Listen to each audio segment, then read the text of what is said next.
So far, we've been projecting just one table. But we can do much more powerful operations by joining tables together.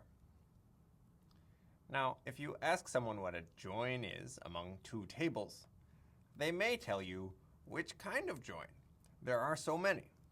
And in fact, database people have been thinking about this problem so long that they have invented many different kinds of joins. And some ways of joining two tables together have multiple names. So it's complicated, but we're just going to focus on one fundamental type.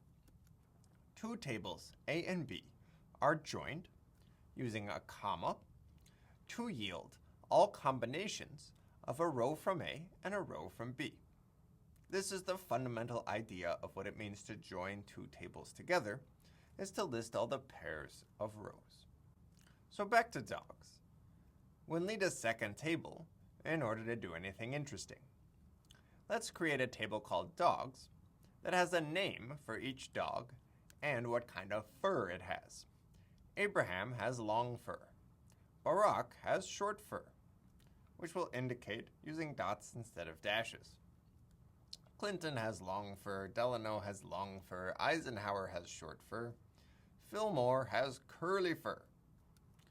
Grover has short fur, and Herbert also has curly fur. Now this table called dogs just declares a relationship between each dog and its fur. What about all that information of whose parent was whose? Well, that's in a separate table. So the full data set describes this tree structure, which gives the parent of each dog and the fur. But since they're in two separate tables, we need to join that information together. Let's say I want to select the parents of curly-furred dogs. F and H are the curly ones. Their parents are Eisenhower and Delano. The following select statement will pull those two out. Select the parent from parents joined with dogs, where the child equals name and the fur equals curly. That's the join. What's going on in the where clause? Well, fur equals curly is straightforward. It's matching combinations of a row from A and a row from B that have fur as curly, which will give us this Fillmore curly row and this Herbert curly row. Child equals name is a relationship between the row that we've chosen from parents and the row we've chosen from dogs. So this says that the name that's given in the dogs table needs to be the same as the child in the parents table. Now, how do we know which of these names came from which table? Right now, we'll just assume that they're unambiguous, that every column name is different across different tables. We'll deal with ambiguity in a minute. First, let's just play around with what we have. So, I've now put the SQL statements for defining dogs and parents into a file called dogs.sql. I can start SQLite and using the init flag, tell it to execute all the statements in dogs.sql. So it's loaded those resources, which means I can select star from dogs and get all the different options. Now, if I select all of the columns from parents, comma dogs, that's a join over these two tables, and we'll see many results. These results are all the pairs of rows. So there was an Abraham Barack row and an Abraham Long row. Here they are. There's also an Abraham Clinton row paired with a Delano Long row. Now you might think these have nothing to do with each other. All it is exhaustively computing all pairs of rows.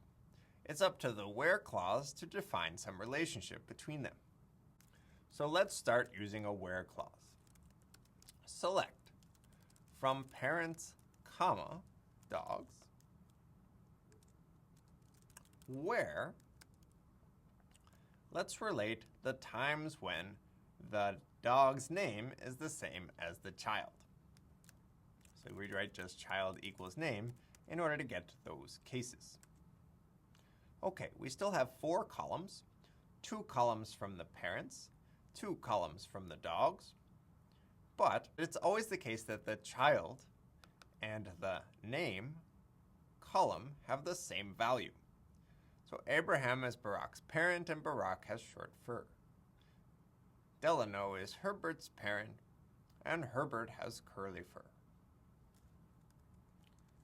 If we add to our where by saying and fur equals curly, we'll restrict ourselves to only the 2 rows that we're interested in among the join of parents and dogs. Now, we have to decide how to project these rows to get only what we want. And what we said we wanted was not all of the rows, but instead just the parents of the curly dogs, which are Eisenhower and Delano. Then we're done.